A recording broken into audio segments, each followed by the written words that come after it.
एक बुद्धिमान राजा था। उसका काफी बड़ा साम्राज्य था। उसके राज्य में प्रजा हर तरह से खुशहाल थी। राजा को अपने उत्तराधिकारी की तलाश थी। उसके 3 बेटे थे। राजा इस पुरानी परंपरा को नहीं निभाना चाहता था कि सबसे बड़े बेटे को ही गद्दी पर बिठाया जाए। वह सबसे बुद्धिमान और काबिल बेटे को सट्टा सौंपना चाहता था। इसलिए राजा ने उत्तराधिकारी के लिए तीनों की परीक्षा लेने का फैसला किया। राजा ने तीनों बेटों को अलग अलग दिशाओं में भेजा।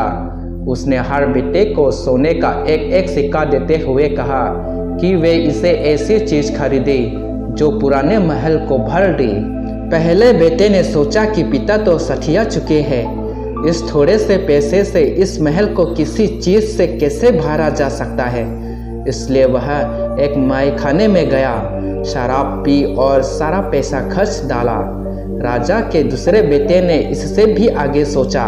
वह इस नतीजे पर पहुंचा कि शहर में सबसे सस्ता तो कूड़ा कचरा ही है, इसलिए उसने महल को कचरे से भर दिया। तीसरे बेटे ने 2 दिन तक इस पर चिंतन मनन किया कि महल को सिर्फ एक सिक्के से कैसे भरा जा सकता है। वह वाकई कुछ ऐसा करना चाहता था जिससे पिता की उम्मीद पूरी होती हो। उसने मोमबत्तियाँ और लुबान की बत्तियाँ खरीदी और फिर पूरे महल को रोशनी और सुगंध से भर दिया।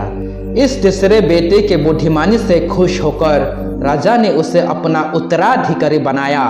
इस हिंदी कहानी से हमें यह सीख मिलता है कि बुद्धि से कुछ भी पाया जा सकता है।